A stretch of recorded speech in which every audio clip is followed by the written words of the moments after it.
everybody, it's Jess at Old Silver Arrow. Thanks for stopping by and saying hi. I just realized that I never went and filmed an intro for my weekly reading vlog, so that's what we're doing right now. I'm thinking these are going to be like a Monday through Sunday type thing, so we'll just see how it goes. Since this is the first one, I guess, you know, there doesn't necessarily have to be any kind of pattern. I want to read at least 3 books this week. Not sure which ones yet, you know. I'm very much a mood reader, so it really changes by the minute and by the hour. My book of the month books is due to arrive today, so that could throw off my entire plan, but I guess we'll see. My preferred reading position on the floor of my home office. One thing you should know about me is that I can never just read one book at once. I started this one today, so now I've got 4 going at the same time. We'll see if I actually finish any of these this week. Welcome back to the chaos. It's Monday morning. I have errands to run, but I can't because this book is consuming my life. So yeah, I'm now 90 pages into this book. Out of all of the books I'm currently reading, I think this is gonna be the one that sticks for now. It's ridiculously good. I meant to leave for the gym like 30 minutes ago, and here we are. I'm still sitting here at my desk reading when I should be doing other things. I have German homework that needs done. Is it gonna get done? Probably not till I'm finished with this book. Yeah, I'm probably just gonna take this with me and read it on the treadmill, but you know.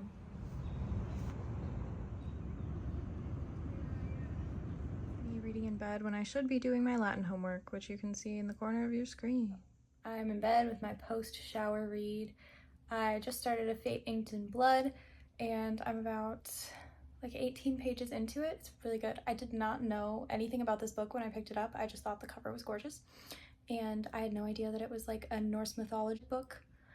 It's pretty cool considering I am currently studying up on Norse mythology, the Eddas, and the sagas, so I will definitely be keeping you guys posted about that and what I think of the mythological breakdown in this book. What came in the mail today? Can you tell that I ordered more books than I intended to?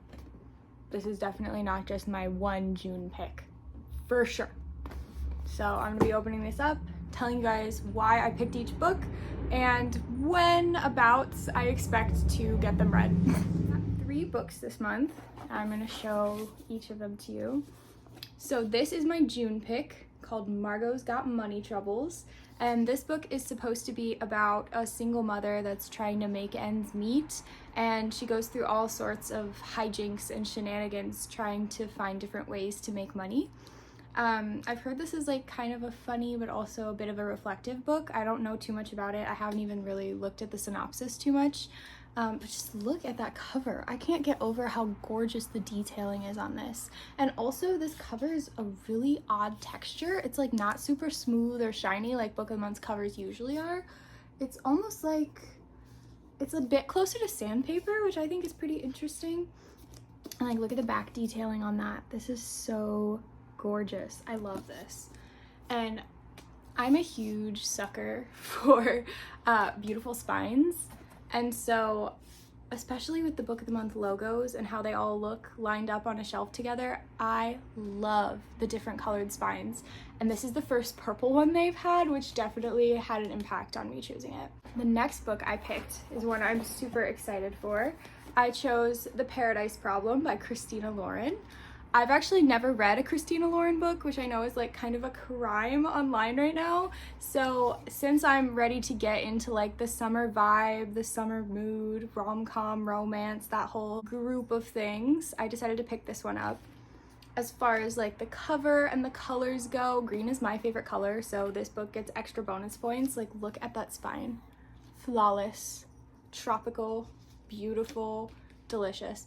But yeah, so I'm trying to hold off on this book until I go to the beach in August. I highly doubt that I'll be able to resist it for that long, but you never know. Like I could try. A girl can dream, but I'm like heavily a mood reader. So as soon as I get in the mood for this, it's gonna be over. I'm gonna pick it up.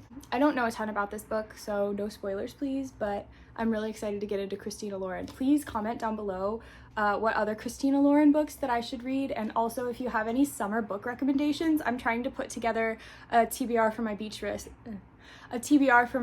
reading list because I'm traveling with my family and we tend to spend 4 to 6 hours on the beach at least every day, so I'm gonna need a whole stack of books to take with me. And then the final book I got, because I totally went overboard this month, is The Resort, which this was a book of the month pick for February of this year, but at that point in the winter, I wasn't really in the mood for a book like this. So this is a thriller slash murder mystery, but I think that romance and thrillers are the perfect combination for summer. And I mean, look at this cover. How can it even argue with me? You know what I'm saying? Like, this is gonna look gorgeous on my shelf when I'm finished with it. And look at the back. It was a vacation to kill for. Like, yeah, that's the vibe I want when I'm sitting out in the burning hot sun. But like I said, since it's only the beginning of June, I highly doubt that I will make it till August without reading this. But I mean, we'll see. We'll see. I doubt it, but we'll see. I don't know much about this book either, but I am really excited to read it. I've heard good things, and I think it definitely fits the vibe that I've been in the mood for lately. So I can't wait to read these and let you guys know how it goes. See, like, look at that. Look at them all together. Oh my god, they look so pretty. These are gonna look gorgeous on my shelf. I was right about this being the only book that would stick until I finish it.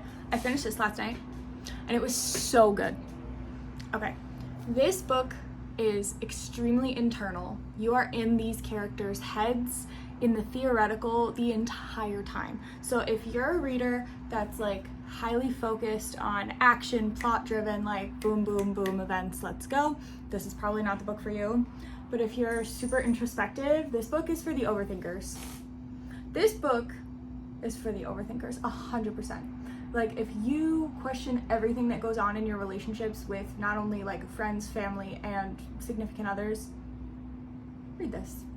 It might make you cry. It made me laugh. I cried a little bit, not a ton. Like, I feel like this isn't like a sob fest book. It's just, I know it's gonna hit certain people a certain way, if that makes sense. But this was great. I'd probably give this like 4 stars. Not perfect by any means. And there were a couple of points toward the end where I was like, okay, can we get out of their heads and you just tell me what happened? But there were very few moments like that.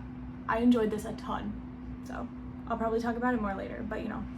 Wednesday morning, and we're moving on to this book because no self-control. I've been thinking about it since I opened that box, so we're gonna start it. Hello, y'all. So Sunday has come around again, which means it's time to wrap up this reading vlog. I haven't filmed much in the past few days, and that's just because a lot of stuff has been going on. So I finished this book. It was good. I enjoyed it. I had fun with it. It was definitely not as like fun and lighthearted as it had been advertised to me. A lot of the topics in this book are quite serious and did stress me out a little bit. I would highly recommend, if you're gonna pick this up, look up a list of trigger warnings. There's definitely some topics in this book that might, you know, hit you a little harder if you're particularly close to them. So I definitely say that. But overall, this book was super enjoyable. The family relationships were really fun. I really enjoyed just getting to see Margot, you know, kind of struggle but then grow and change and gain a lot more confidence within herself over the course of the story. So I'd say this one probably gets like a 3.5 for me. It was good. I liked it. Next, I also finished In a Dark, Dark Wood by Ruth Ware. This book has literally been sitting on my shelf for probably the past 5 years. I picked this up while I was on vacation years ago, and I never got around to reading it because I don't get into the thriller mood very often. I will say I enjoyed reading this book, but it was slow, really slow. So the main character is a crime fiction writer, right? And she is invited to basically the British equivalent of a bachelorette weekend in this like big glass house in the forest with a bunch of friends. The bachelorette weekend, however, is for her ex-best friend that she hasn't spoken to for the past 10 years. And she's also not invited to the wedding, which I thought was really weird. Basically, so her ex-best friend is marrying her ex-boyfriend, and she doesn't find this out until she's already at the house. I will say that this kind of let me down a little bit just because it was very predictable. I knew who the killer was the entire time. It was pretty obvious. Also, there's this quote at the bottom of my copy that says, "Prepare to be really, really scared." Lies. I was scared for maybe 10 pages in the middle, but most of this is told as a flashback while our main character is in the hospital. So right from the beginning, you know she's not gonna die, and you know, like, whatever happened, at least in my head, I was like, whatever happened can't possibly be that bad if you made it out. So yeah, a little bit disappointing, but I'd say a solid probably like 3 stars just for entertainment value alone.